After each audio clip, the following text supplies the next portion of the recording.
My YouTube channel. आज हम discuss करने जा रहे हैं नीट के प्रीवियस ईयर के मोस्ट इंपॉर्टेंट एमसीक्यूज के बारे में। सबसे पहला क्वेश्चन है, which of the following is the only group of organism capable of using inorganic compound as a source of energy.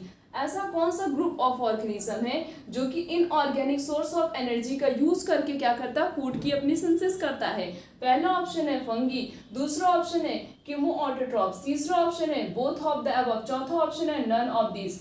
जो केमोऑटोट्रॉपिक ऑर्गेनिज्म होते हैं वो क्या करते हैं, इनऑर्गेनिक सब्सटेंस का means by the help of their chemical की हेल्प से फूड को क्या करते हैं, प्रिपेयर करते हैं। क्या करते हैं, फूड को प्रिपेयर करते हैं। तो यहाँ पे यही पूछा गया है कि ऐसा कौन सा ऑर्गेनिज्म है जो अपने फूड को प्रिपेयर करता है for the source of energy by the purpose of inorganic compound. तो इसमें करेक्ट आंसर कौन सा होगा, केमोऑटोट्रॉप्स होगा। So the correct answer is B. Next question is, heterocyst is a structure which is associated with. Heterocyst का काम क्या होता है, हेटेरोसिस्ट क्या है, हेटेरोसिस्ट एक प्रकार का स्ट्रक्चर है, स्पेशल स्ट्रक्चर होता है, एक प्रकार का स्पेशल सेल हम बोल सकते हैं, प्रेजेंट होता है बहुत सारे बैक्टीरिया में। काम क्या करता है, पहला ऑप्शन है क्या वो रेस्पिरेशन में हेल्प करता है, या फिर रिप्रोडक्शन में हेल्प करता है, या फिर नाइट्रोजन फिक्सेशन में हेल्प करता है, या फिर लोकोमोशन में हेल्प करता है।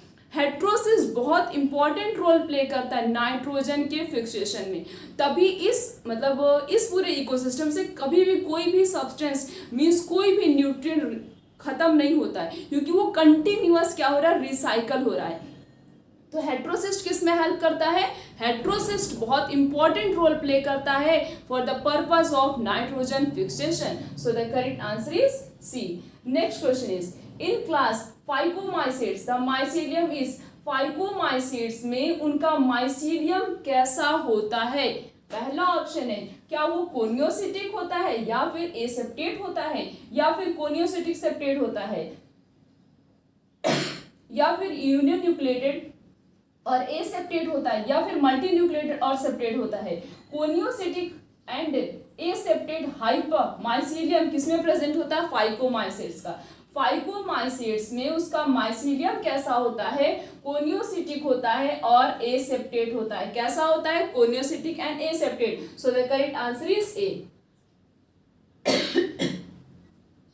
Deepest algae in sea is. ऐसी कौन सी एल्गी है जो सी के बहुत ही ज्यादा डीप में प्रेजेंट होता है। पहला ऑप्शन है रेड एल्गी, दूसरा ऑप्शन है ब्राउन एल्गी, तीसरा ऑप्शन है ग्रीन एल्गी, चौथा ऑप्शन है golden algae.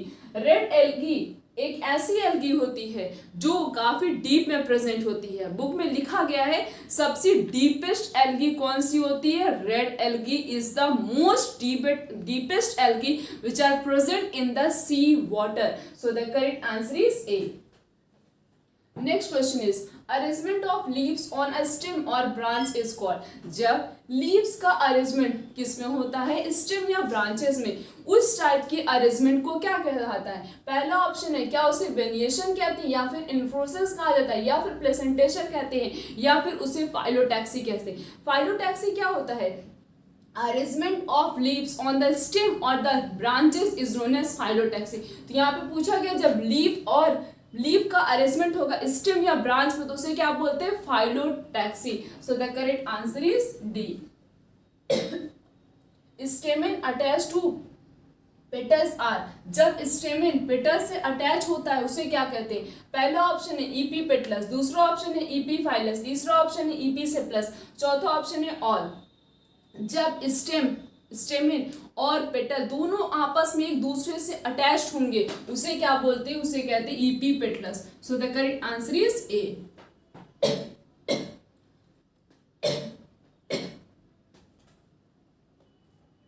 When gynoecium is present in the topmost position of a thalamus, the ovary is called। जब गाइनोसियम जो है ये एकदम टॉप में प्रेजेंट होगा, थैलमस को क्लासिफाई किया गया था जैसे कि क्या क्या होता है, हाइपोगाइनस होता है, इपीगाइनस और पेरीगाइनस। तो इसमें क्या पूछे, इसमें बताया गया कि गाइनोसियम मीन्स जो मेल रिप्रोडक्टिव सिस्टम और फीमेल दोनों क्या होगा, ऊपर टॉप पोजीशन में एकदम प्रेजेंट होगा, बाकी सारे पार्ट नीचे प्रेजेंट होंगे। तो इनकी ओवरी क्या कहलाएगी, इंफीरियर की हाफ इंफीरियर की हाफ सुपीरियर या फिर सुपीरियर। जब गाइनोसियम टॉपेस्ट पोजीशन पे प्रेजेंट होता है तो उसे क्या कहते हैं, हाइपोगाइनस। और हाइपोगाइनस की ओवरी कैसी होती है, सुपीरियर होती है। हाइपोगाइनस की ओवरी कैसी होती है, सुपीरियर होती है। So the correct answer is D. The next question is, when the margin of sepal or petal overlap one another without any particular direction, the condition is what? जब sepal और petal की दोनों की margin overlap करेगी, means without any particular direction, means direction same नहीं होगा। जैसे overlapping तो करेगी बट डायरेक्शन इनका क्या होगा, फिक्स नहीं होगा।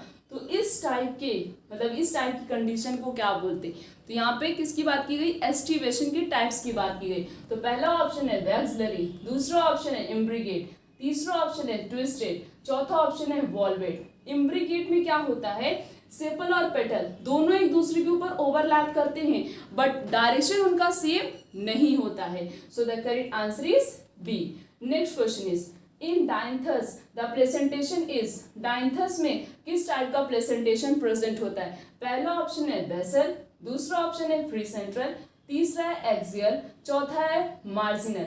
डायंथस में फ्री सेंट्रल प्रेजेंटेशन प्रेजेंट होता है। कौन सा प्रेजेंटेशन प्रेजेंट होता है, free central. So the correct answer is B. Next question is, epigynous flower are present in, epigynous flower किसमें प्रेजेंट होता है। पहला ऑप्शन है मस्टर्ड, दूसरा ऑप्शन है ब्रिंजल, तीसरा ऑप्शन है चाइना रोज और चौथा ऑप्शन है कुकुम्बर। यहाँ पे एपिगाइनस की बात की, यहाँ पे किसकी बात की, एपिगाइनस।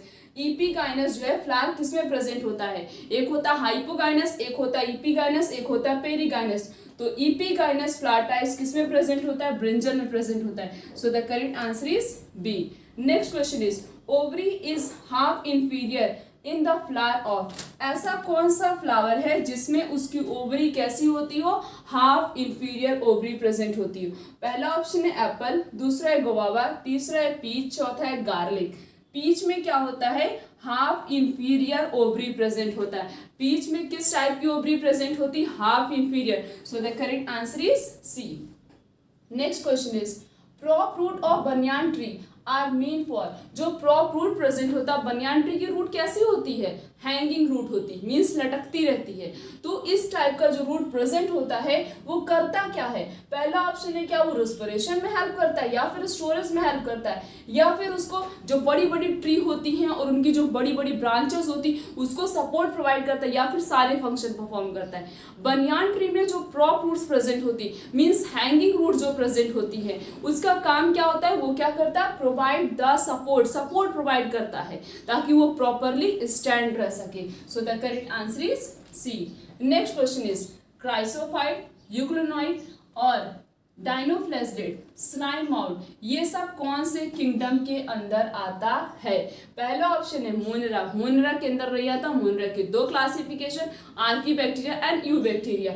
रही बात फंगी, फंगी की क्लासिफिकेशन कौन कौन से होती है, एस्कोमाइसिड, फाइकोमाइसिड, बेसिडोमाइसिड और ड्यूट्रोमाइसिड्स। और एनिमेलिया का कोई भी क्लासिफिकेशन है बट इसके बारे में हम अभी आगे स्टडी करेंगे। और रहा क्या, प्रोटिस्टा, प्रोटिस्टा का क्लासिफिकेशन कौन कौन सा होता है, क्राइसोफाइट, यूक्लिनॉइड, डाइनोफ्लेजिडेट और स्लाइम माउथ होता है। So the correct answer is B.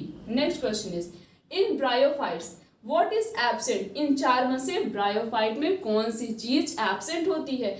क्या उसके अंदर एम्ब्रियो का फॉर्मेशन नहीं होता, एम्ब्रियो का फॉर्मेशन होता है, फर्टिलाइजेशन भी होता है और उसकी गैमेट मोटाइल होती, बट ब्रायोफाइट्स में ट्रू रूट और वस्कुलर टिश्यू नहीं प्रेजेंट होता है। इनमें ना तो ट्रू रूट होता है, ना तो ट्रू स्टेम होता है, ना तो ट्रू लीफ होता है, बट उसकी तरह दिखने वाला ही ऑर्गन प्रेजेंट होता है, बट एग्जैक्ट लीफ और स्टेम और रूट नहीं प्रेजेंट होता, और इसके पास वस्कुलर टिश्यू भी नहीं प्रेजेंट होता है। So the correct answer is D. क्या क्या नहीं होता इसके पास, ट्रू रूट और वस्कुलर टिश्यू नहीं प्रेजेंट होता है। तो हमने इस पूरे लेक्चर में नीट के प्रीवियस ईयर के मोस्ट इंपॉर्टेंट एमसीक्यूज के बारे में डिस्कस, आने वाले लेक्चर में इस तरीके से और बहुत सारे एमसीक्यूज के बारे में डिस्कस करेंगे। आज के लेक्चर यहीं तक, थैंक यू।